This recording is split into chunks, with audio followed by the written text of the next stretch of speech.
Hi everyone, I hope you are doing well. So in today's video, I'm actually going to go through the Specialist Mathematics Exam 2 sample paper for the 2016 multiple choice section.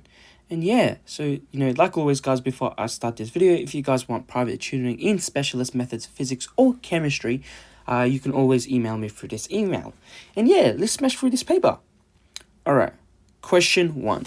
A circle with a center of a -2 and a radius 5 units has an equation this, where a and b are all real constants. Find the value of a and b respectively. Okay, you can do this easily with your calculator, but I'm going to show you how to do it by hand too.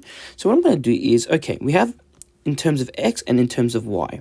So what I'm going to do is, I'm going to complete the square for the x first. So I'm going to say, okay, x squared minus 6x.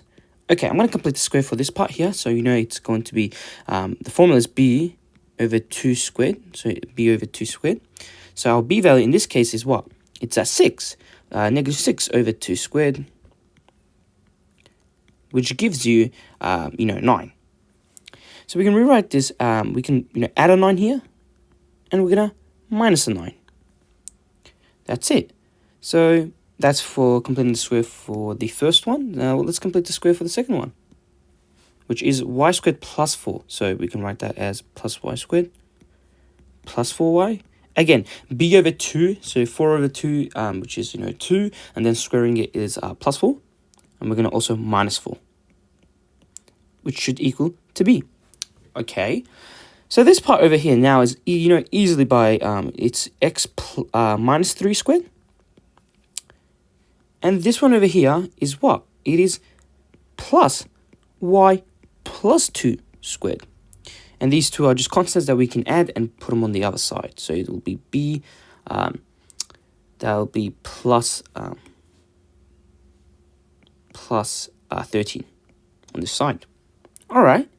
So our radius, just having a look at this, our radius, so our center should be the coordinates 3, -2. So, So we have already -2, so our a value is 3. So which one has 3? Cancel those out. Only b and c. So, okay, that's good. What are our b value?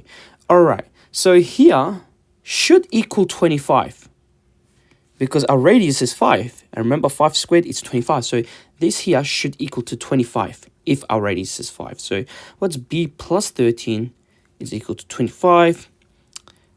So b should actually equal to 12. So your value is just question 1b. And let's try to do this in our calculator as quickly as I can. So what I would do normally is I'll just go on menu, algebra, complete this square, and I would write the whole equation. So x squared minus 6x plus y squared plus 4y equals b comma x comma y. So we want in terms of x and y, and this is what it gives us. Beautiful expression. So we know straight away a value is 3, and this value should equal 25, and we can just solve answer comma b. There we go. That's how I would do it in an exam. Question 2. The maximal domain and the range of the function f of x this are respectively what?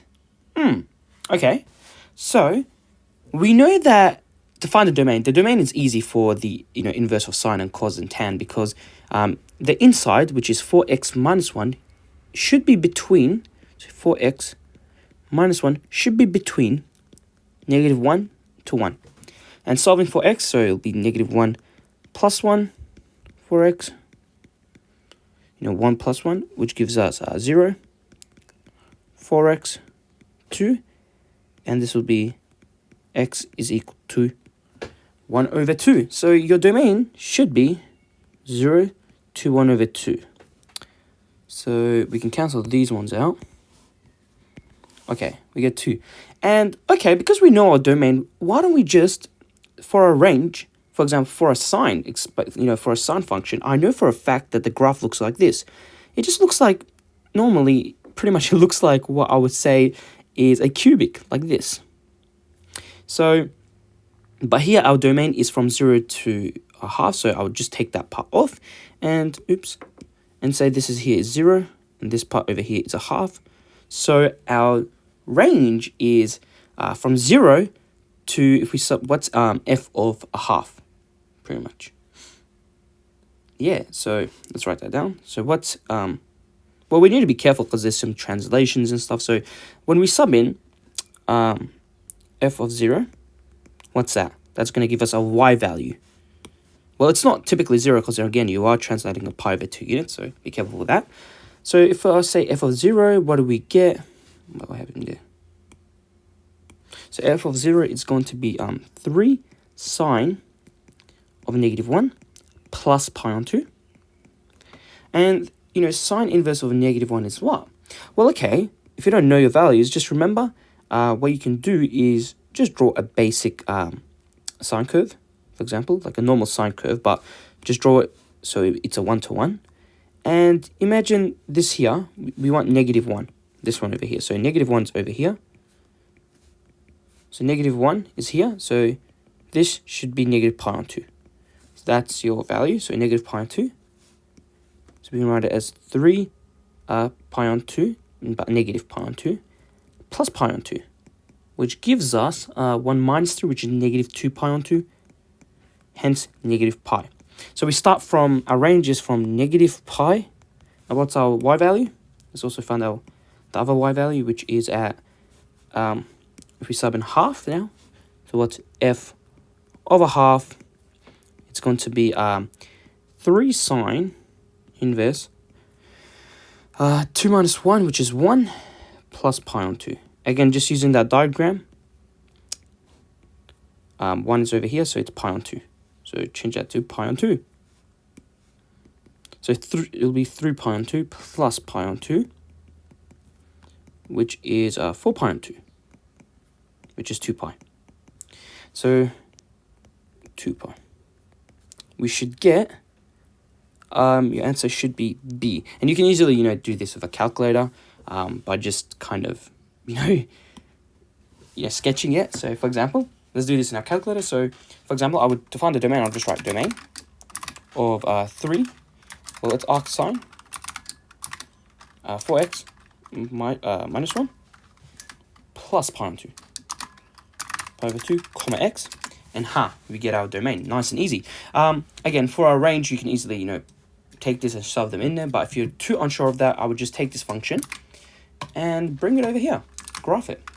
As you can see, this is the graph. So we can see it's from 0 to, well, it's half. But yeah, you can just have a look at those values. So yeah, you can see the ranges when it's at 0. You can just shove that in there. When it's at x equals 0, it gives you -pi, and when it's at half, we get 2 pi. So yeah, that's how I would do this question. Next question. Question 3. The features of the graph of the function of f of x includes what? So what I'm going to do is first factor these in, see if they can be factorized. These ones over here, let's try to factor them. So what's x 3, 1, negative? Yeah, so that works. So the top part can be written as x minus 3, x minus 1. And the bottom part is, let's try the bottom part. So it'll be x 3, 2. If I put a negative here, so 2 minus 1. So 2 minus 3, which is -1. So perfect. Also, that works. So we can write that too. So x minus 3, x plus 2. So what can we see? We can cancel these out. If they get cancelled, what happens? This point over here becomes a point of discontinuity, which is x equals 3. Is a point of discontinuity. So just having a look at the answers, we can cancel A and B and E, because these have discontinuity. And yeah, so now if that's the point of discontinuity, what's the other asymptote, which, it's in terms of x? Our x asymptote is when you solve the denominator equals to 0. So if we solve that equals 0, it'll be just x equals -2. So it should be answer D. You can easily, graph it and see how it looks, even, doing this. If you don't know how to do this, you can also graph with your calculator. That could be also helpful. Let's try that. So, just having it x squared minus 4x plus 3, plus 3 x squared minus x minus 6. So we get this. So we said that, all right, so that plus 3x minus x, yep. And so what can we see? If we zoom out, looks like a nice. So where is our asymptotes? Well, we know straight away that there's an asymptote at, it's at the negative, so -2, likely. We can also draw that, so at x equals -2, we can see that's an asymptote out there. And we said that there's also a point of discontinuity at x equals 3, which it, it doesn't show here, but there is a point of discontinuity over there. So, yeah, make sure to be careful with that. So the graph, doesn't show it, but using this, you can quite easily see it. Question 4.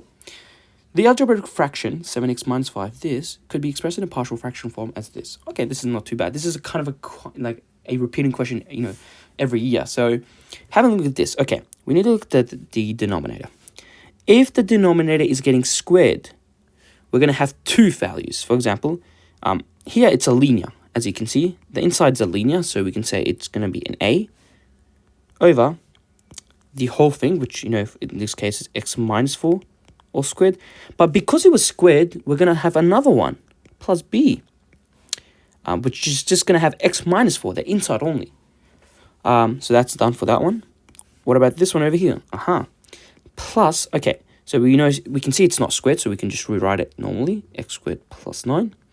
But remember, because the highest polynomial is 2, we're going to have 2 of the constants. So, for example, this one had just 1, so that's why we always had 1 for each.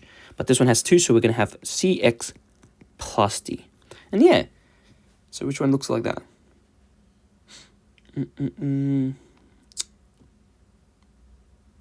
So it looks like D would be the best. Yes. Alright, question 5. On the Argand diagram, a set of points that lies on the circle of radius 2 centered at the origin. So we want a circle with a radius of 2 centered at the origin. So if it's centered at the origin, this is how the equation should look like. So it'll be x squared plus y squared is equal. If it's a radius of 2, it should have 4 here. So we need to find which ones output this function, so a relation actually. So let's try to do that. One of the quickest way to do this is by just using a calculator. So for example, let's try the first one. It says z times the conjugate of z, so z times the conjugate of z should equal to 2. Given that z is equal to x plus yi, let's write that down. Enter that, and we get x squared plus y squared equals 2. No, we want x squared y plus y squared equals 4, so that's wrong. What about the next one? It just says, copy the whole thing, it just says z squared is equal to 4. Enter, and we get this expression. So what I would do is complete the square, putting this in here, comma x, comma y, enter, and does not look the same. So that's also wrong. What about the next one? It states that, okay, it says the real part of z, so z squared actually, should equal plus the imaginary part of z squared should equal to 4. We get this, and again, we can go menu, algebra, complete the square, comma x, comma y, and we get this. So nope, does not look the same. What about d? So for d, again, take this whole expression. It says z plus conjugate of z squared minus the same thing, but there's a minus, so let's just copy this whole thing, put a minus over here, should equal to 16. Enter, oops, sorry, that was not supposed to be here, 16. And we get this, So if we divide everything here by 4, we should get, this becomes 4, this becomes x squared plus y. So this one looks the best. Yeah. If you don't see what I'm saying, so what I'm saying is, if I take this whole thing and divide it by 4, we get x squared plus y squared equals 4. So yeah, that's our equation. So for question 5, it is D. Done. Nice and easy. Question 6. A polynomial PZ has real coefficients. Okay, when you see the word real coefficients, that tells us that the complex conjugate theorem applies. Oops, I think conjugate theorem applies here. The complex conjugate theorem. So the polynomial piece has real coefficients. 4 of the roots of the equations are this. So z equals 0, okay. Z equals 1 minus 2. By the complex conjugate root theorem, there's another solution that should be the conjugate of this, which is 1 plus 2i. Aha, there's also that solution, so they've given it to us. And also this one over here. But remember, by the complex conjugate root theorem, we know that what's the complex conjugate of this? You can rewrite this whole thing like z is equal to z plus 3i. So the complex conjugate is what? 0 minus 3i, which is just minus 3i. So let's write that down. Another one should be minus 3i by the complex conjugate root theorem. The minimum number of the roots that the equation, P of z has is what? Okay, so we know that we have 1, 2, 3, 4, and we also should have a 5. Yeah, and that's the smallest, that's the, smallest number of roots we can have. Yeah, by, complex conjugate root theorem. So we have 1, 2, 3, 4, 5. Choose B. Done. That was nice and easy. Question 7. The directional slope field for a certain first order differential equation is shown above. The differential equation could be what? Look, normally, if you're in an exam, you should just use a calculator to do this kind of questions, which I'll do after, but I want to show you how I would do it by hand. All right, so what can we see? Well, we can see that when, x is 0, what's happening? Well, they are all, sloped, so it means that the gradient is greater than 0. So, for example, if I subbed in, 0, the coordinate of, x equals 0, dy dx, the gradient should be greater than 0. So if I subbed in 0 here, what happens? What's the sign of 0? It's 0. Absolutely rubbish, because if it was 0, it should be a straight line, which isn't, that's not what it is. So let's try to look at, also this one's wrong, because it's also signed. So if I put, for example, at this here, we can also that this, when y is equal to 0 at this point, the origin, and when x is equal to 0, also it should be positive, greater than 0. But here, if we sub in 0, what sign of 0? Again, it is, it's 0. So that's wrong. What about the other ones? If I sub in 0 here, it gives us 1, so that's good. If I sub in, example, 0 here, it still gives me 1. So they could all be. Alright, so what I need to do is, okay, let's have a look at another point. We can see that the lines over here become straight around here. So if this is here, it's pi on 2. This point is pi on 4. So we can see that at pi on 4, the lines actually become, have a gradient of 0 when it's at pi on 4. So let's think about it. If I sub in pi on 4, so like x equals pi on 4, the dy dx should equal 0. So if I subbed in, for example, here, pi on 4, what's, pi on 4 times 2, which is pi on 2. What's close to pi on 2? It's 0. So this one, okay, could be right. That's absolutely right. What about here? All right, wrong. This one over here, what's the problem with this one? Is that, for example, if I said y is equal to 0, so along this straight line, what's going to happen? We're saying when y equals 0, it's going to be dy dx equals 1, meaning that they should all have the same slope. But for example, no. At this point, we can see that there's, gradient of 0, and it's changing over time. So, no, that's wrong. That's absolutely wrong. C is wrong. And what about cos of 1 over 2? So when we say, what's pi over 4 times, half, it's pi on 8, which, again, is not 0. So, E is wrong. So your only possible answer should be B. And that's how you can do it by hand. So what about by, what do I mean by, calculator? Well, this is what I meant. So for example, let's pick a point, a nice simple point, which I'm going to say 0, when x is 0 and y is 0. The coordinate 0 is 0. And I'm just going to follow those field lines. So it's going up, I can see, and they're going down.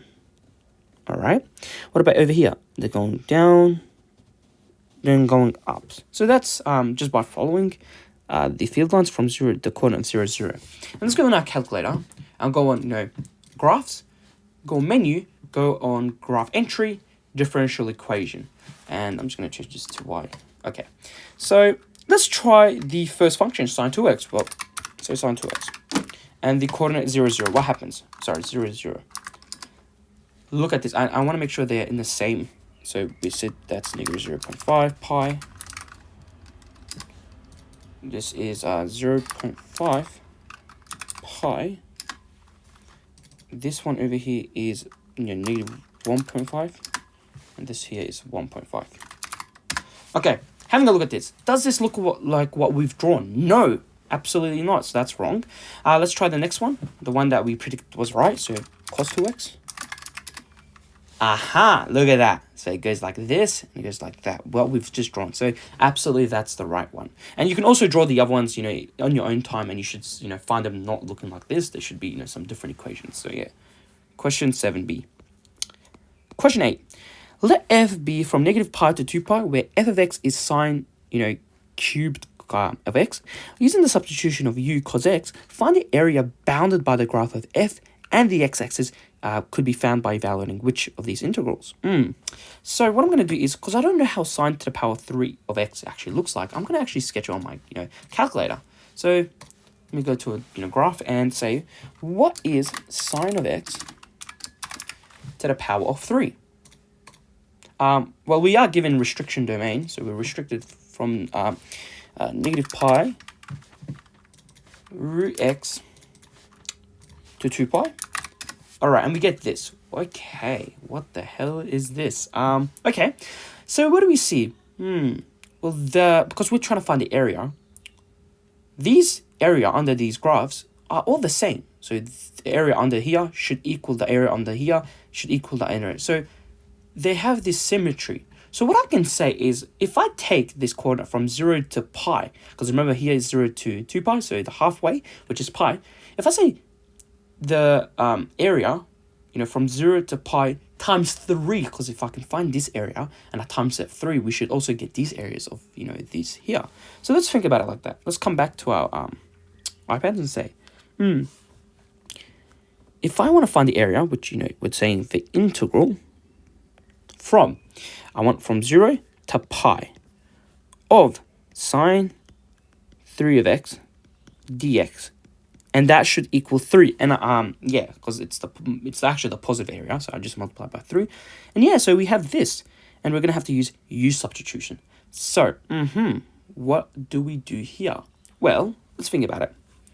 If I can, sine to the power 3, I can just rewrite it as, using your formula sheet, it could be written as sine of x times sine squared of x. That's true. Well, sine squared of x, remember from the formula, sine squared of x plus cos squared of x is equal to 1. If I solve for sine squared of x, it will be 1 minus cos squared of x. So if I can just take this here and rewrite it as 1 minus cos squared of x dx. Because again, we are taking u as the u substitution. So this equation becomes much easier to use u substitution, because if we let u equal cos x and derive it, and we can actually take this out. So if I let u equal, cos of x, dx is just 1 over the derivative of cos of x, which is negative sine of x, du. Perfect. So let's rewrite this whole expression. So it'll be 3. These terminals will change. So what's put them in terms of u. So what's cos of 0? That's actually 1. We can write that as 1. And what is cos of pi? It should be negative 1.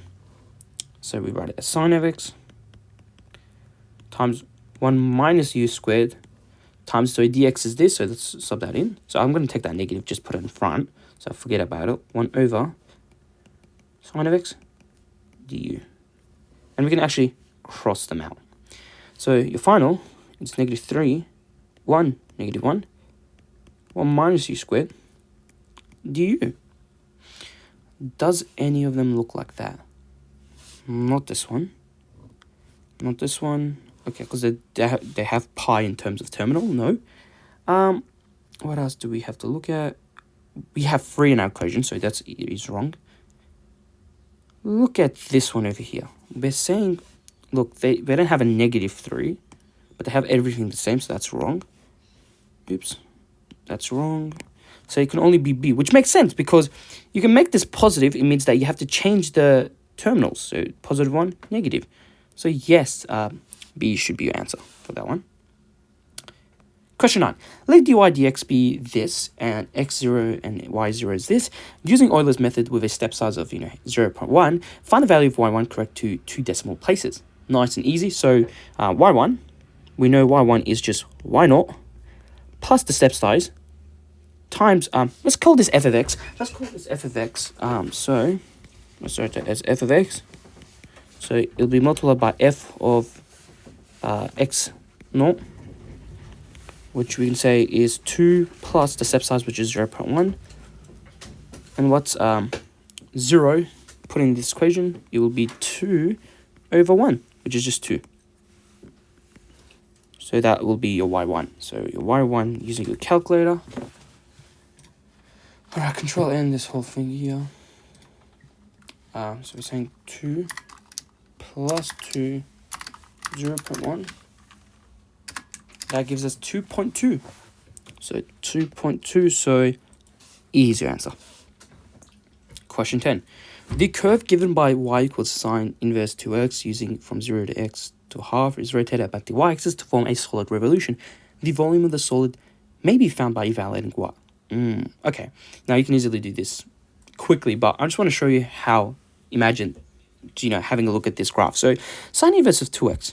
What I'm going to do is first find the domain. Well, we know the domain, but imagine just drawing the normal domain. So the domain of this is what? It's going to be 2x must be between what? -1 to 1. So it'll be -half x half. But we're saying from 0. So if we just kind of take this here and put a 0 here. So if I was drawing, it means if I was actually drawing the sine graph, the sine inverse, I know the sine inverse is just like a cubic. Just always remember it's like a cubic. So let's graph a cubic like that. But it has, close points. But we're saying from 0 to a half. And what we've calculated is this is a half from the original, and this is -half. But luckily we can take that -half as we don't need it. We can just, forget about that one. Make it 1 point. So, okay, we have this, and we know that this over here is what? This here should be, if I'm not mistaken, 1. What am I doing? Wait, it's pi on 2 actually. Pi on 2, yeah. So if you sub in half, it'll be sine inverse of 1, which is just pi on 2. So, okay, that's good. All right, we get this. Now, imagine rotating this about the y-axis. So, imagine this whole thing reflected here, and it's being reflected along the y-axis. What do we get? Well, we can write the volume of the curve as what? Volume is equal to pi, the integral, because we're rotating around the y-axis, we're going to have to write it in terms of dy. It means the inside has to be in terms of x squared, and the terminals, because it's dy, it has to be written in terms of y's. So, for example, this one over here, we started at 0, and we went to a half. So what is sine inverse of 0? It's just 0, so we can put a 0 here. But what's the sine inverse? Well, we know that's pi on 2, so let's just follow that pi on 2. We don't have to worry about that. We already have it on the graph.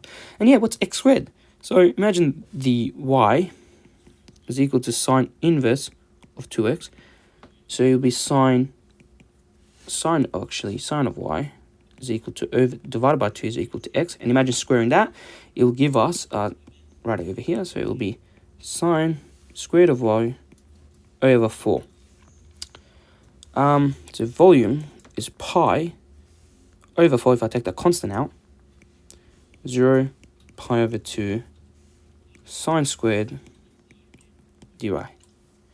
From the answers, they're all in terms of 1 minus 2x, and the y is doubled. So I'm going to use the double angle formulas. The one that I would use is this one over here, because it's in terms of cos 2x. So cos 2x is equal to 1 minus 2 sine squared of x. So, solving for sine squared of x, we get 2 sine squared of x equals 1 minus cos 2 of x divided by 2. We'll cancel this sign out. So, imagine shoving that into the equation. We can take that constant out. So, this whole thing just becomes the volume. Pi on 8 now, because we took that 2 out, is from, 0 to pi on 2. 1 minus, 1 minus cos 2, wow, it's supposed to be in terms of y. Why did I write it in terms of x? So 2y dy. So let's have a look at the ones that, give us this. The one that looks like the perfect answer is C. Pi over a, yep. 0 pi to 1 minus cos 2y. Perfect. The angle between two vectors, this and that, connect to the nearest tenth of the degree is what? So we want the angle. Okay, when we have two vectors, for example, this vector over here, let's call it A. And this vector over here, let's call it B. When you have two vectors, this angle between them is easy to be found by using this formula. We know that A dot B is equal to the magnitude of A dot B times cos theta, where that theta is this angle between them. So just using this, you can, find it. So what's A dot B? A dot B, using your hands, is what? Imagine that 3 times 2, which is, 4. Oh, sorry, 3 times 2 is 6. What am I? 6 times 2, so negative 12, so 6 times negative 2. And negative 2 times 1, which is negative 2. And that should equal to 4 minus 12, which is 8. Let's call it 8. So what's the magnitude of A? It's going to be the square root of 9 plus 36 plus 4, which is 7.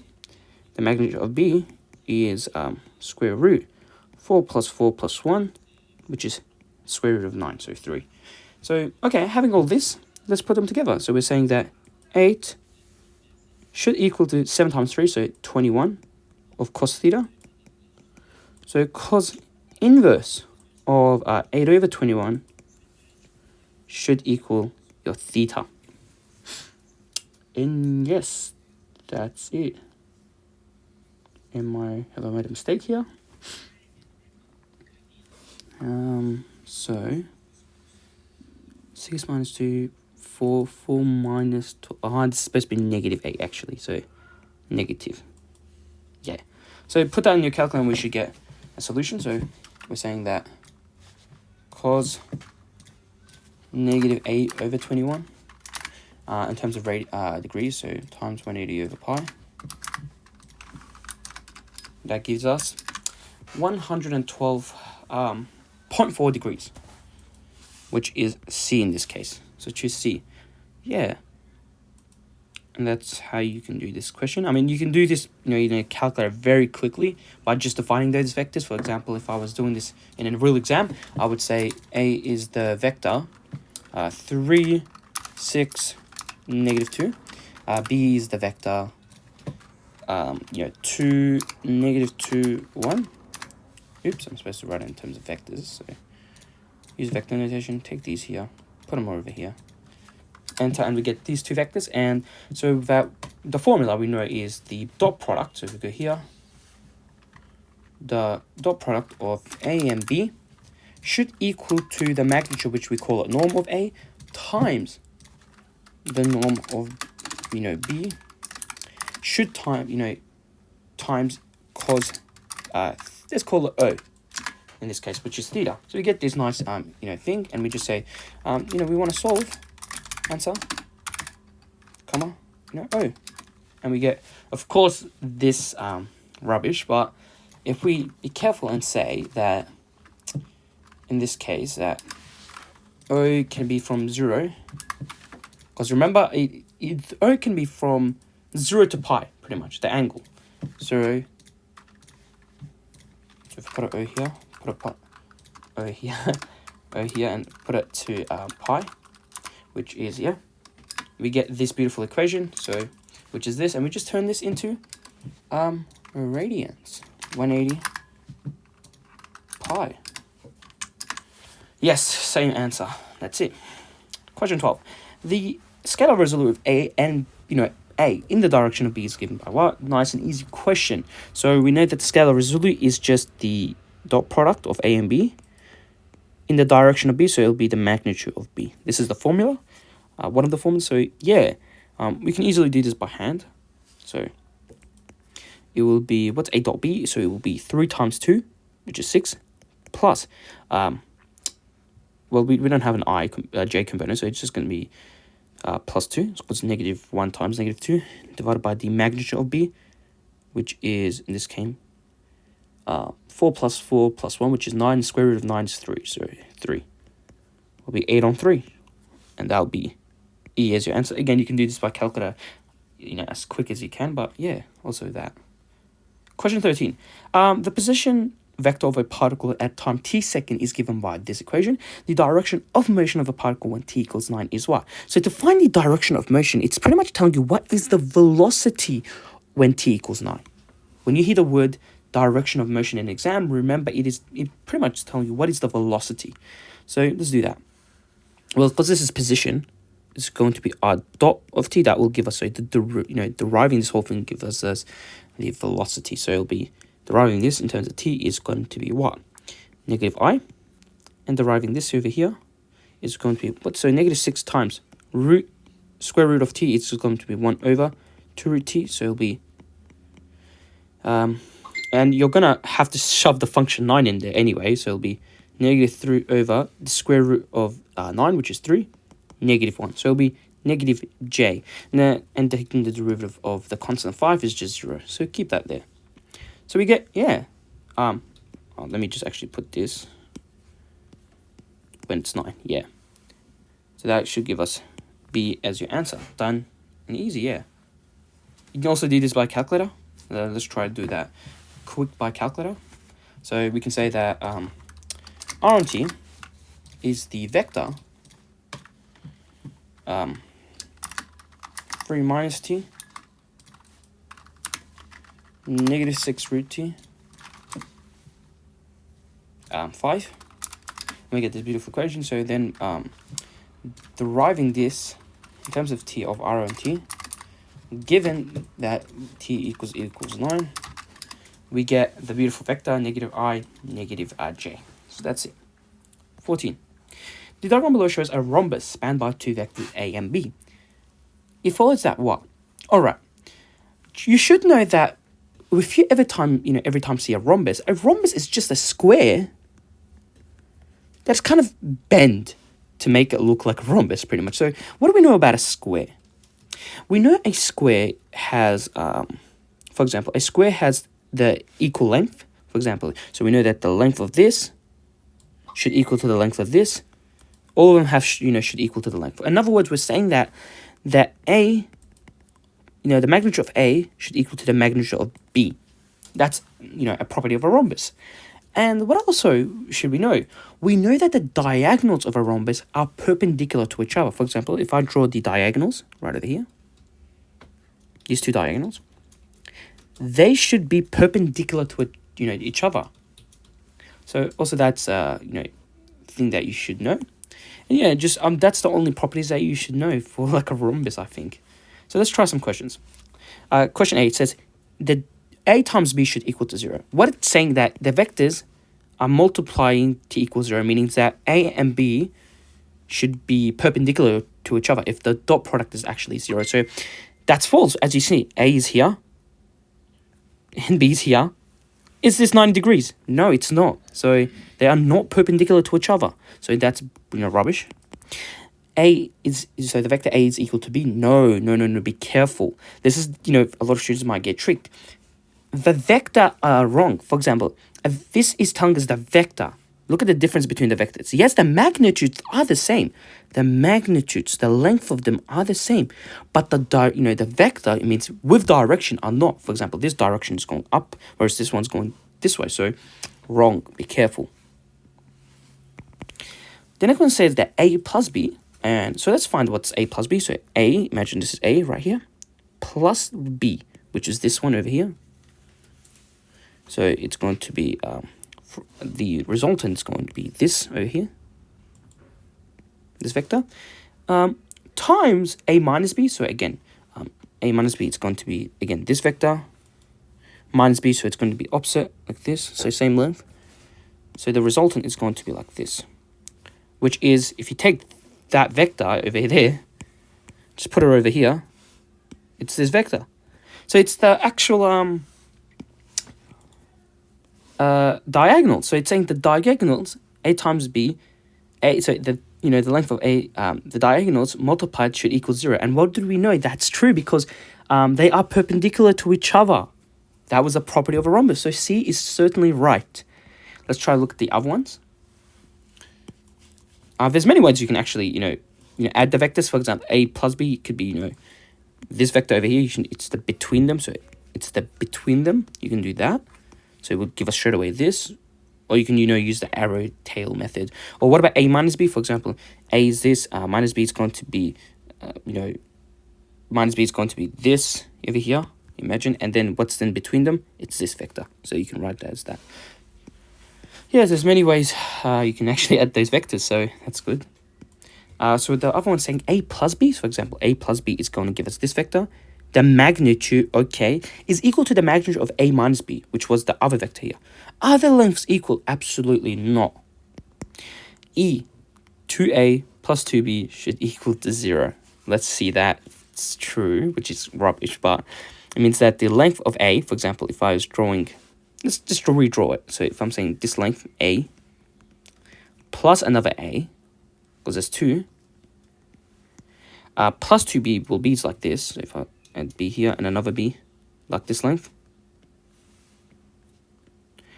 should equal 0. No, that's rubbish. The vector, it's an actual vector, so that's rubbish. So yeah, your only answer should be C. Question 15. 12 kilogram mass moves in a straight line under an action of a variable force of F. So it means a changing force. So that's its velocity v meters per second is when it is x meters from the origin is given by this. The force F acting on the mass is given by what? Alright. So it's v in terms of x and we want to find the force. We know that force is mass times acceleration and we are given the mass, that's good. So we just need to calculate the acceleration. Now because it's in terms of x and v, I know the formula dx. So acceleration is dx half v squared, yes? So imagine squaring this. So we'll get rid of that square root and multiply by half. So I can take that half out actually. It's because it's a constant. So what's half d dx of v squared, which is 3x squared minus x squared cubed actually, plus 16. So that will be 6x minus 3x squared, which is this, and we can do what? Okay, then that's our acceleration, yes. So we can divide them by 2, for example. So yeah, this will be 3x minus 3x squared over 2, and multiply them by 12, because that's our mass. So 12, 3x minus 3x squared over 12. So A should be your answer for that one. Yes, that looks the same, so that's good. Question 16. The acceleration at a meters per second of a particle moving in a straight line is given by this equation, where v is the velocity of the particle in meters per second at time t. The initial velocity of the particle was 5. So your v of 0 is equal to 5. The velocity of the particle in terms of t is what? We want it in terms of t. So the acceleration, we can rewrite this as dv dt is equal to v over log e of v. Now, look, you make your life easier by using the differential equation, solve it in your calculator. So let's do that, because I'm not going to lie, look at t solutions. They are very, very big. So let's just be safe and use our differential solver. So for example, let's go in our calculator and control N this whole thing. All right, go on at calculator and go on menu. Calculus, go down to differential equation solver. Now, what's our equation? Well, we're saying that v dash, so v dash is equal to v divided, oops, why did I say right? V divided by, I'm going to write natural log of v. I cannot be bothered because, I cannot be bothered writing log e blah, blah, blah. So it's just v over the natural log of v. And our independent variable in this case is t, because t is the one that we change. And the dependent variable is what is outputted, so which in this case is v. That's what we wanted. V And what is our condition? Well, we have a condition of v of 0 is actually equal to 5. And that's the only condition we have. So press OK, and we press enter, and we get this beautiful equation in terms of t. But we want it in terms of v from the answers. So we want to solve answer, comma, v. And we get, wow, we get this one, and we get another one, which is this. So we need to pick which one's the true. Well, from the initial condition, we said that when time is 0, the velocity should be 5. For example, if I put time here, let's take this equation, the first one, and say that t is equal to 0. What happens? V is equal to 5. That's true. What about if I take the other equation, for in this case, this, and let that also equal to 0. V is actually equal to 1 over 5. So the only true correct is when we take the positive one. So it should be D, not E. Be careful with E. Yeah. Question 17. A 12 kilogram mass is suspended in equilibrium. So, okay, means that the net force is 0 in them from a horizontal ceiling by 2 identical light strings. Each string makes an angle of 60 degrees with their ceilings as shown. If that's 60, that's 60. Hence, this should also be 60 because it's a triangle, so 180 in total. The magnitude in newtons of the tension in each string is equal to what? Okay, well, what do we know? Well, having a look at this graph, I know for a fact that if the angles are all the same, like for example, the angles are all the same, and it's in equilibrium, meaning that these tensions, these two tensions over here, should equal to each other, shouldn't they? Because they should be in equal magnitude. That's what I'm saying, actually. Yeah. I mean, just look at the heavy mass. The mass is, in equilibrium over there. It's not moving. It's nice, So, yeah, those tensions should equal to each other in terms of magnitude. So, if I want to find the magnitude of one of those tensions, what I can do is, okay, there's an actual expression that I love using. I mean, there's many ways you can do it. You can use the resolution of vectors to solve this in a question, but I'm just going to use a theorem. It's called Lami's theorem. Lami's theorem. What does Lami's theorem is? It's saying that if you have a mass, example, the center of masses for this is, over here. Of course, we're going to have, the gravitational force, which in this case is what? 12G. We also have two tension forces. So one's going to be going this way, and one's going to be this way. We have two forces. And it states that for example, let's call this angle over here, alpha. This angle over here, beta.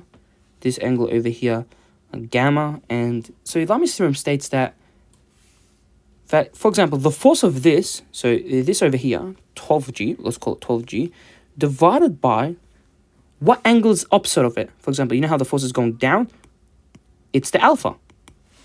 It's the sine of alpha is equal to, now look at for example, our case for the other one is 12 here, tension, these two tensions over here. Yeah, so because they're the same magnitude, so we're going to say so for example, let's use this one. So we're going to put tension over here divided by sine of the angle that's opposite of it, which is gamma. Let me write that nicely. So gamma is equal to, what about this one here?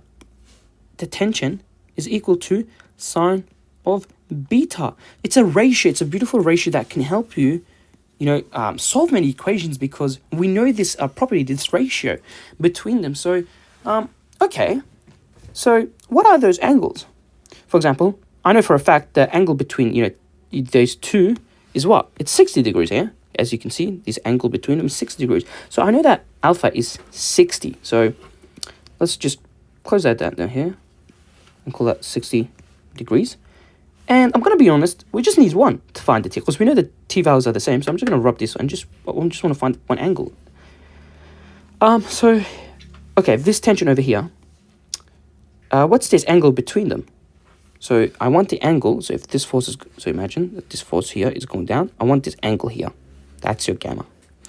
I know from, properties. So if I rule a ruler here, this over here should also be 60.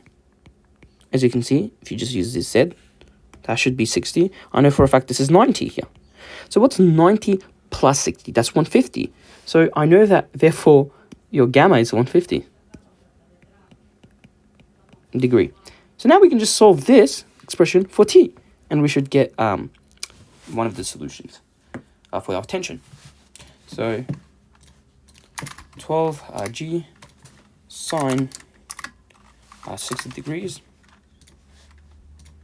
should equal to tension, which is T sine 150 degrees. And we want to solve answer, comma T, we get 4G root 3, which is D as answer. So Lami's theorem is very useful in terms of, well, I mean, in this case, in the new study design, there is no mechanics, so you don't need to know it anymore. But it's, you know, it was a very beautiful theorem that you can use for solving these kind of equations. Question 18. Given that x is a normal random variable with a mean of 10 and a standard deviation of 8, and y is a normal random variable with a mean of 3 and a standard deviation of 2, and x and y are independent variables, random variables, the random variable z is defined by this. We'll have a mean mu and standard deviation of y. Okay, so we want to find first the mean, so the expected value of z is going to be the expected value of x minus 3y. In your formula, you should know how to break this down. It's just going to be the expected value of x minus 3, the expected value of y. What is our expected value of x? We said it was 10 minus 3. Expected value of y is 3, so it will be 1. The expected value is 1, so mu is 1. And all of them, except b, have, and d, you say the other ones are 19. So what about the other one? What about your standard deviation? Okay, so we need to find the variance of z. The variance of z is the variance of x minus 3y, which is the variance of x using a formula sheet plus negative 3 squared as well, 9 variance of y, which is what's the variance of x, which is the standard deviation squared, so 8 squared, 64, plus 9. What's the variance of y, which is the standard deviation of y squared, 2 squared, which is 4. We're saying 64 plus 36, which is 100. And finding the standard deviation is the square root of 100, which is 10. So choose E as your answer. Last two questions. The mean study score for a large VCE study group is 30, with a standard deviation of 7. A class of 20 students may be considered as a random variable sample drawn from this cohort. The probability that the class mean for the group of 20 exceeds 32 is what? So we're saying the probability that the mean exceeds 32 is what? Well, okay, the expected value of the mean is what? It is the same as the mean of the original, which is just 30, the mean. Now, what about the variance? The standard deviation of the mean. You have to use this formula, so your mu over root n. So we said that the standard deviation was 7, square root of 20, that's it. So now having these, we're going to use the normal distribution. So for example, probability that z is greater than 32 minus 30 divided by 7 over root 20 is what? And yes, let's use our calculator. So it means that 2 divided by 7 over root 20 gives us this. And I'm just going to make it into decimal places. Get this, I'm going to control receive that and go to probability distributions, inverse normal, and put that here to infinity, where we're using the normal distribution, so your mean is 0 and your standard deviation is 1. Okay. Oh, did not happen. Let's try it again. This infinity. Okay, this is your answer. So 0.1006, which is A. 0.1007. A type 1 error could occur in a statistical test is where. Okay, so you should know the difference between type 1 and type 2. Type 1 error, so type 1 error is what? It's pretty much where we actually reject the null hypothesis when it's pretty much true. When the null hypothesis, so when the is actually true. That's it. So type 1 error is rejecting the null hypothesis when the null hypothesis is true. Type 2 is when it's pretty much the opposite. When we accept the null hypothesis, when the null hypothesis is actually false. So, all right, those are your two. You should memorize these. These are very nice and easy. And so in a type 1 error, we know that we have to reject the null hypothesis when it's actually true. So not accepting the null hypothesis, we want to reject it first. So these ones, so we reject it when it's actually true. So C is your best answer. Yeah, guys, thank you guys for watching this video. I hope you enjoyed this video and learned something from it. Good luck to you guys for, the class that is upcoming next year. And yeah, have a good day and take care of yourselves. Bye-bye.